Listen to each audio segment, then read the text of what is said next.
Today on Public Eye News, an update on the Brett Kavanaugh hearings, and we hear about some upcoming events in the Marquette area. Christina Charette will take a look at our weather as we head into the weekend, and Sam Carter takes us through sports. Hi, I'm Caleb Rydell. And I'm Charlie Edwards. Welcome to the Friday edition of Public Eye News.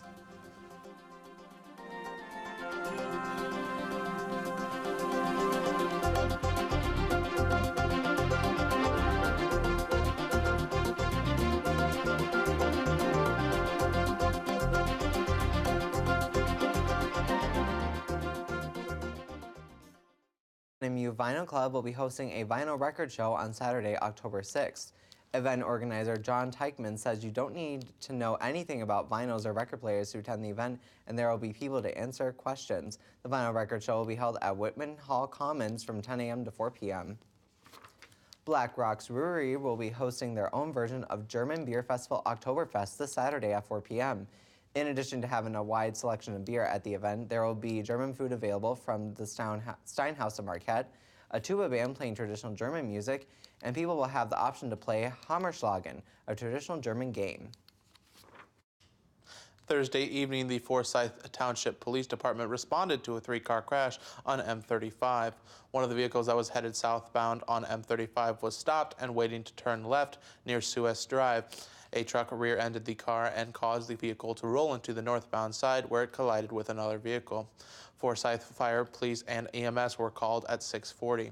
No names were released, and the police say that everyone was wearing seatbelts and there were no reported serious injuries.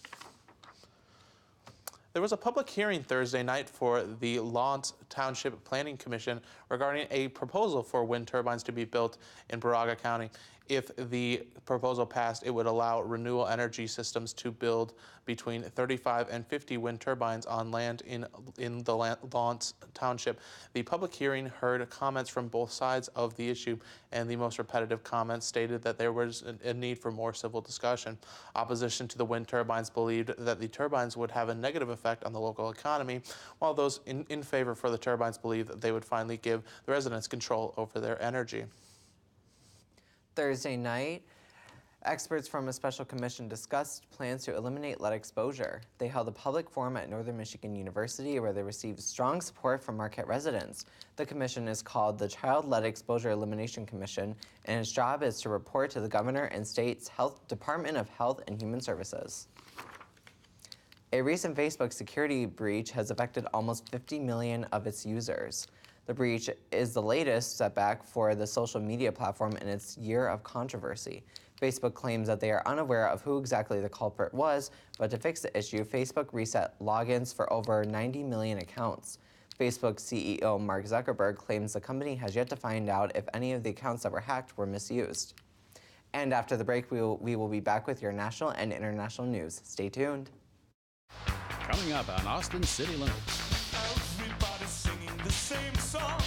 It goes tonight, tonight, tonight, tonight, tonight. I never realized that these artists thought so much about dying. And I can change, I can change, I can change, I can change. I can change, I can change, I can change. If it helps you fall in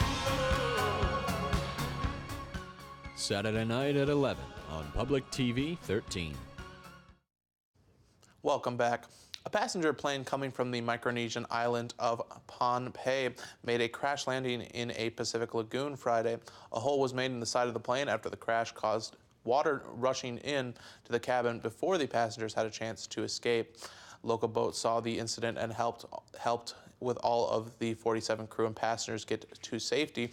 The plane was attempting to land at the Chuuk Island airport in the Micronesian archipelago when the plane came in too low and landed in the Pacific Lagoon. 7 of the people are in the hospital following the incident, and 1 is being described as in critical but stable condition. One day after an emotionally charged hearing featuring Supreme Court nominee Brett Kavanaugh and the woman who has accused him of sexual misconduct back in 1982, the Senate Judiciary Committee is preparing to vote on Kavanaugh's confirmation and move into the full Senate for approval. Angela Alvarez has more details from Capitol Hill. Even went so far Senate Republicans are pushing ahead with the committee vote of Supreme Court nominee Brett Kavanaugh, even after hearing from a witness who claims she was sexually assaulted by Kavanaugh in high school. There's simply no reason to deny Judge Kavanaugh a seat on the Supreme Court on the basis of evidence presented to us. Democrats say Dr. Christine Blasey Ford's testimony was so compelling that the FBI should conduct an investigation to find the truth. The third person allegedly in the room was Mark Judd. Evidently, he has never been interviewed by the FBI. Some left the room in protest after the chairman refused a motion to subpoena more witnesses to testify before the committee. I'm not going to participate in this charade anymore. Why are they so desperate to get this person on the court without a proper investigation? Arizona Senator Jeff Flake was one of the few Republican holdouts, but he announced this morning he will support Kavanaugh. We're asking you for an answer. Protesters stopped Flake from making it to the start of the hearing on time. That leaves Senators Susan Collins of Maine and Lisa Murkowski of Alaska as the last undecided Republicans. They met with Democratic Senator Joe Manchin last night, who is also undecided.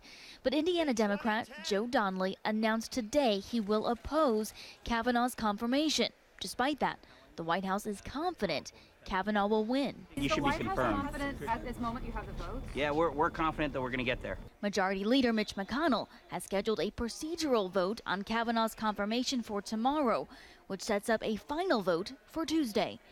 Angelica Alvarez, CBS News, Capitol Hill. Pope Francis has terminated the services of Chilean priest Reverend Fernando Karadima, who was a main player in the global sex abuse scandal rocking his papacy. The decision was extremely well received by Chilean residents, with many claiming the termination was long overdue. Vatican spokesperson Greg Berg said, quote, "It is without doubt an exceptional measure, but Karadima's grave crimes have caused exceptional damage in Chile," end quote. Emergency responders in Wisconsin recently underwent training to save themselves. Chris Schuler reports from Neenah, Wisconsin. Just fold them and put them together. There you go. At the YMCA's pool in Neenah, those committed to caring for the injured learn how to save themselves. Matter of life or death for us. This is a classroom for the air medical staff that fly the Theta Star helicopter, an emergency response aircraft that one day might be forced to land in water. When you fly helicopters over water, this stuff happens. A worst-case scenario crew members like Aaron Rush prepare for. We go out every single day and we know the inherent risks in our job and we decide it's all worth it. But these are the things that we do to try to minimize those risks in our career. What they do is practice how to get out of a helicopter quickly in case it's forced down into a body of water. Inherently, a helicopter will flip upside down in the water. It's top heavy. I say, take your time to save time. Trainer James Dinges teaches students to remain calm as he flips them over in the pool, telling them to remember their orientation. You know where you started your day. You're just upside down in the water. Nothing's changed. You know the orientation hasn't changed. To have a reference point that offers a path out.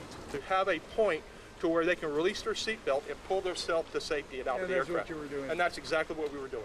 It's training these flight crew members thankfully have never had to use and hopefully never will. Still, they train because their lives depend on it. Safety is a top priority. We can't help people if we're not able to get to them safely. Reporting in Neenah, Chris Schuler, Local 5 News. And after the break, we'll be back with your weather and sports. Stay tuned. Yeah. So yeah, no, they are going to do the...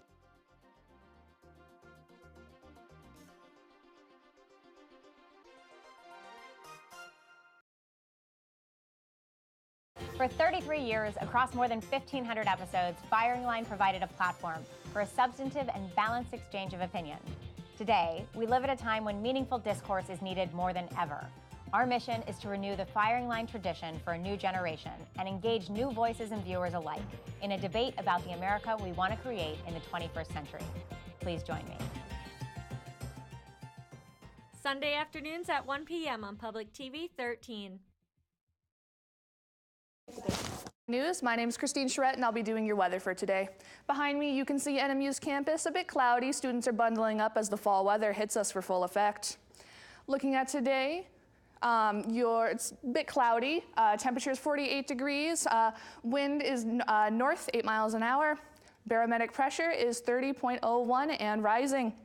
Checking out tonight, partly cloudy, low of 35. Winds are looking west at 10 miles an hour.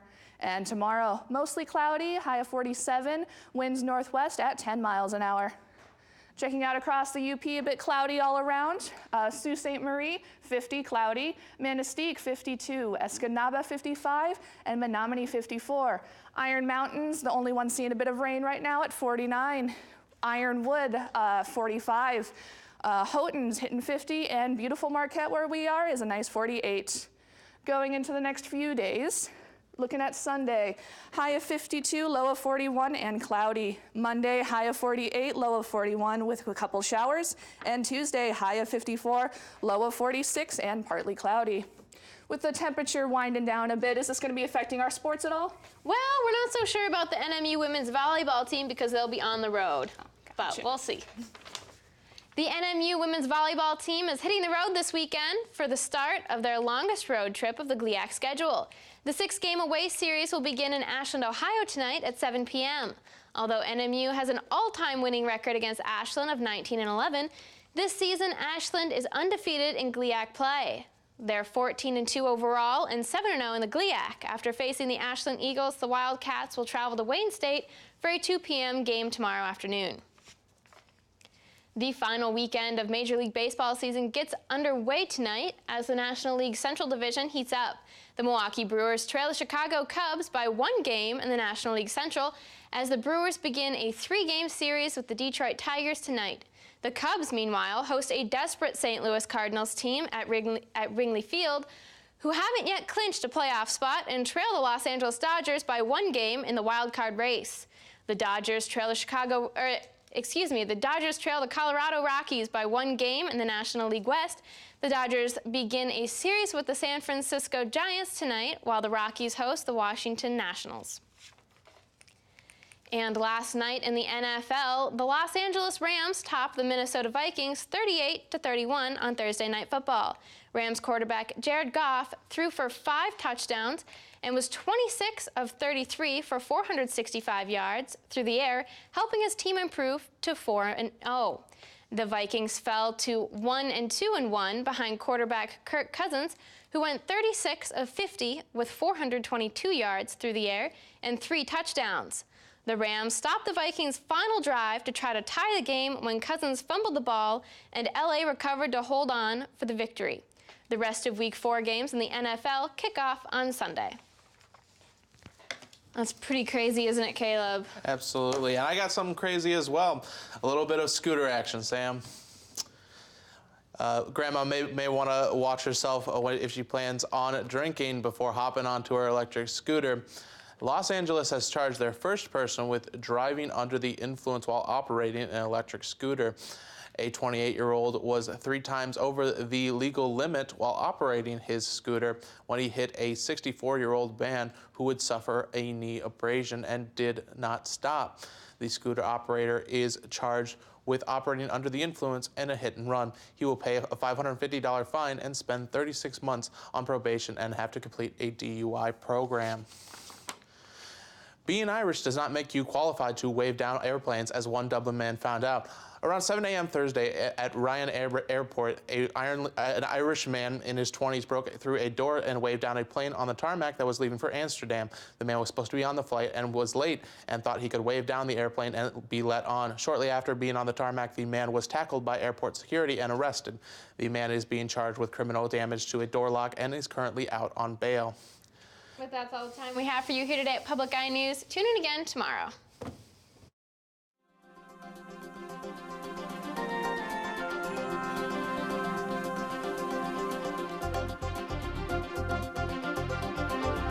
The preceding program was produced in studios located in the Edgar L. Hardin Learning Resources Center by WNMU-TV, Northern Michigan University Public Television.